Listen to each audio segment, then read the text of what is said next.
Land is Life, and the wholesale expropriation by settler colonialism.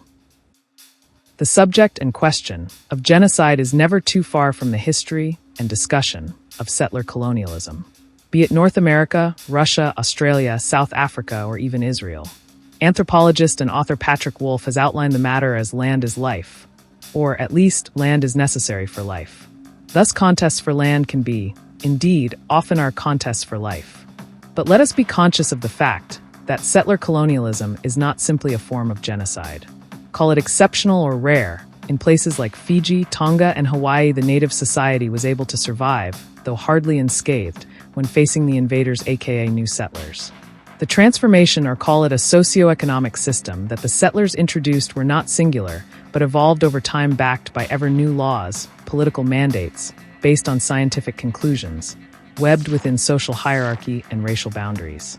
Even in sites of wholesale expropriation, such as Australia, North America, and Russia, settler colonialism's genocidal outcomes have not manifested the same way across time or space.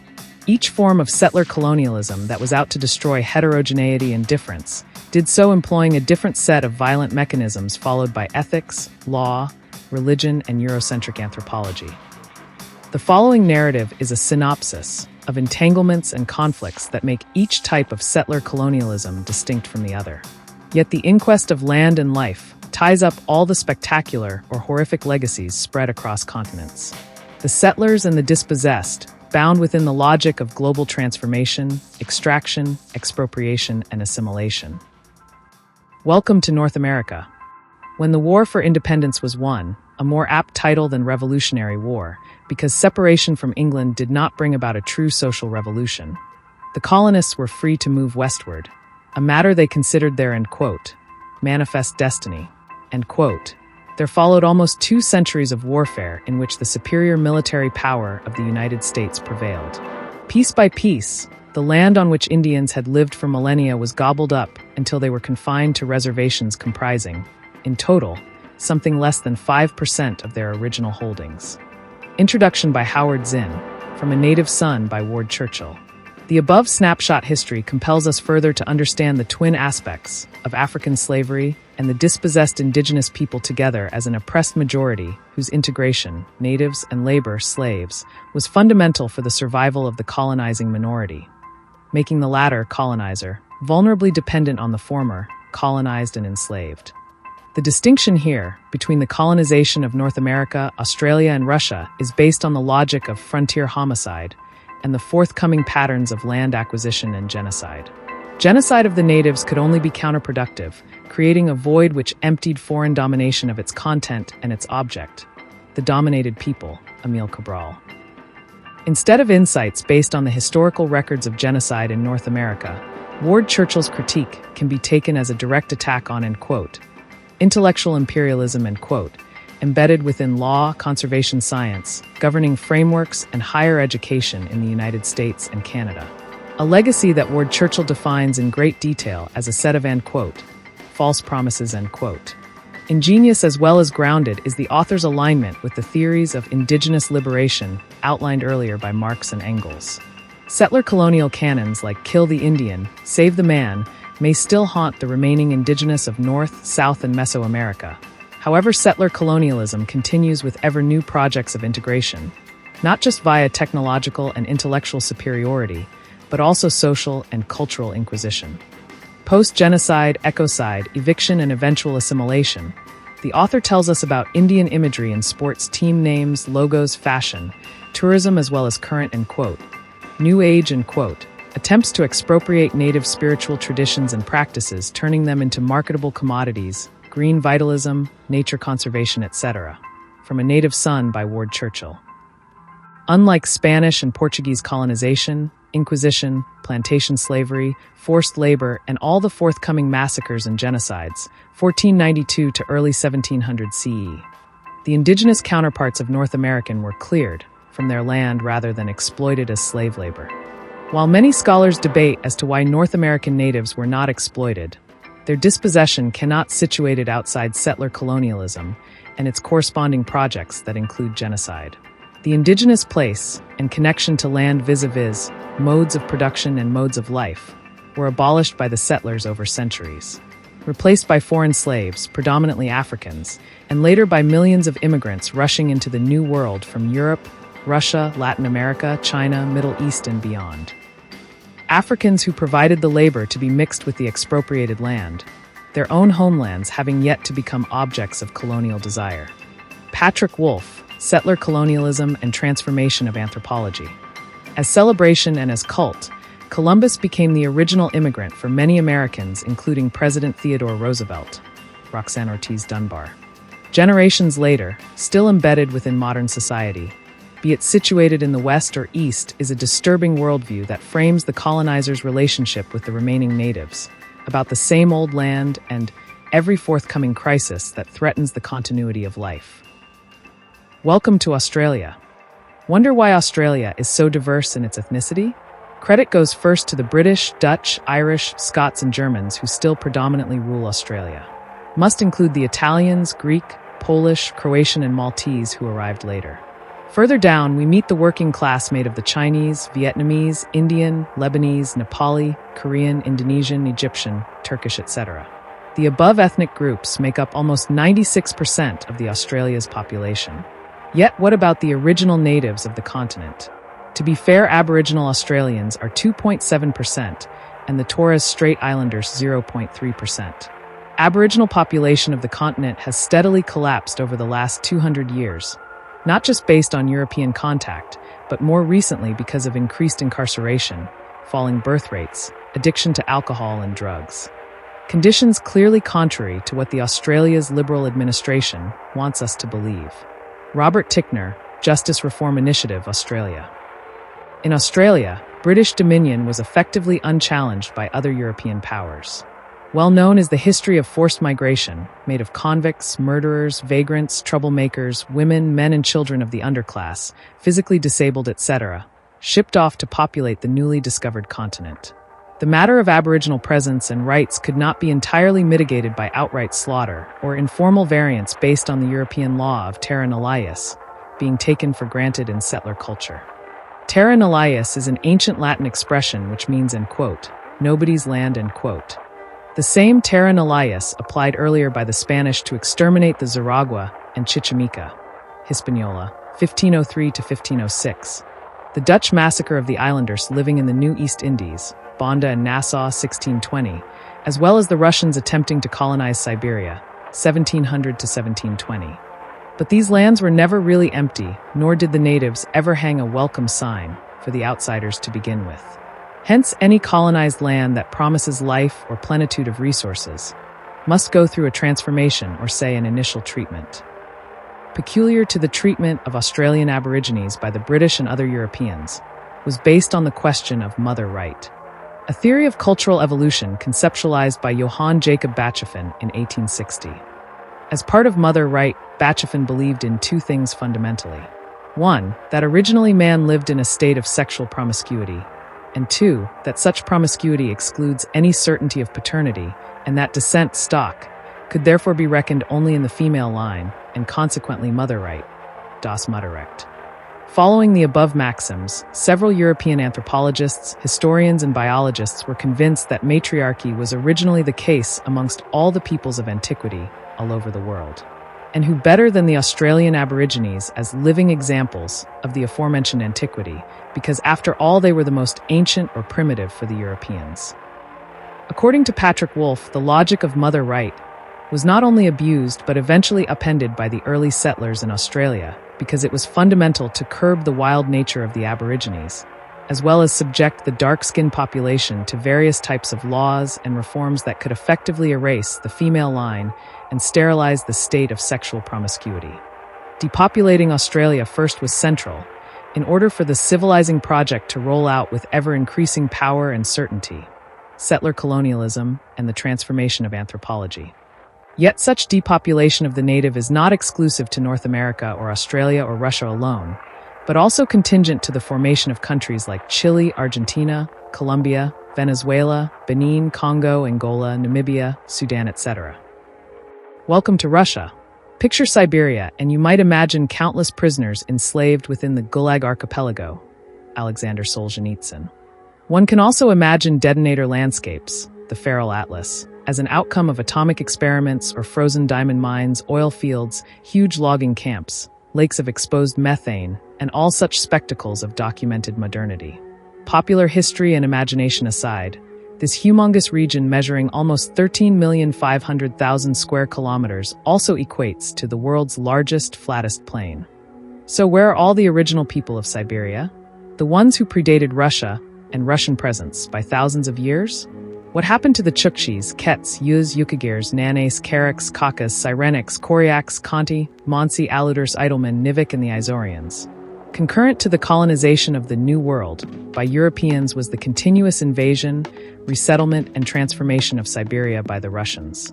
First as expansion of empire, and later during Stalin-era USSR, a period stretching from early the 1700s to the mid-1960s. The modern discourse surrounding history of indigenous Siberia is yet to receive the Siberian experience and history in the framework of genocide. GenocideWatchblog.com. But the ecological verdict of land is life appears very clearly yet again. Siberia was never, end quote, nobody's land, end quote, since Paleolithic times. The vast region nested ancient human beings who spoke various languages classified as Paleo-Siberian. The proliferation of the Chukchi and other tribes is foremost linked to domestication of reindeer. Yet we must include fishing, hunting, weaving, metallurgy, and even the art of ceramics as part of their evolution and economics. These Siberians hunted walrus, seal, polar bears, and whales on sustainable terms and numbers for more than 3,000 years. The Chukchi, Yukagirs, Koryaks, Mansi, and other smaller tribes had no steady contact with European and Asiatic civilizations for eons. It is eminent that breakaway tribes of West Siberia migrated further north in search of better prospects, crossing the frozen landmass that is now called Bering Sea towards an entirely new continent. Marshall Solons. Such new and far-out frontiers were crossed well before Moses split the sea, ushering in some biblical exodus, or human beings actually learned how to build huge temples, raise massive armies, and big bridges. Many millennia later, still in search of new land and new resources, the Russians and subordinated Cossacks, not to be confused with Kazakhs, launched a long offensive against the indigenous of Siberia and outlying regions like Kamchatka and Ural. After total annexation by Russia in early 1700s, it is estimated that close to 150,000 Idlemen, Nanai, and Koryaks perished due to infectious diseases such as smallpox and measles. What followed during 1710 to 20 were mass suicides and the slaughters perpetrated by the Cossack militia throughout the first 2 decades of Russian rule. Circumpolar peoples study. Over the next 100 years, the collapse of Siberian tribes was imminent, facing ever stronger military onslaught and the gradual eradication of their spiritual beliefs, modes of production vis-a-vis modes of existence. The Bolshevik Revolution brought an end to the Siberian genocide. However, the oppression and subjugation evolved into codification, erasing indigenous language, knowledge, and customs in favor of Soviet uniformity. Symbolic of great brutality and degradation, the Gulag system found ideal locations in a nearly depopulated Siberia. The remaining native population had to be assimilated into the labor force of industrial Russia. Stalin's dream of an united Mother Russia could never actualize without the forced labor of not just political prisoners, anti-communists, and dissidents, but hundreds of thousands of Siberians, gradually turning them into the most impoverished and exploited ethnicities of Soviet Russia. How the Chukchis, Kets, Yukagirs, Koryaks, Aluders, Idleman, and Nivik have made it to the 21st century is another story, documenting native resilience. But heartbreaking it is to know that most of these ethnic groups and their languages are already in the endangered list. For once we can ignore the bogus fear-mongering that modern human beings are up for extinction, when we learn who is it? As part of the species that has and is actually going extinct. Welcome to Israel. Settler colonialism destroys to replace. Relevant as a definition, a symbolic comment made by Patrick Wolfe is better contextualized with a figure like Theodor Herzl, the founding father of Zionism, especially to emphasize the destroy part. In his own words, Herzl, backed by a troubled dream, wrote, "If I wish to substitute a new building for an old one, I must demolish before I construct." While many scholars, writers, and journalists concur that Israel is the last chapter of settler colonialism, I do wish to treat the matter in a way that gives light to the uniqueness, or say highest form, of settler colonialism and fanatic desires, as seen and felt in the 21st century. We know well that over the last 70 years Jews were driven from other lands to fill the created space, aka Israel. But the fundamentalist logic of Zionism was encapsulated way earlier. If a temple is to be erected, a temple must be destroyed. Theodor Herzl, 1901. More than 100 years later, many Americans would sustain Zionist imaginaries, like Israelis made the desert bloom. Kamala Harris, Presidential Rally 2024. The story continues, as always, in defense of the State of Israel.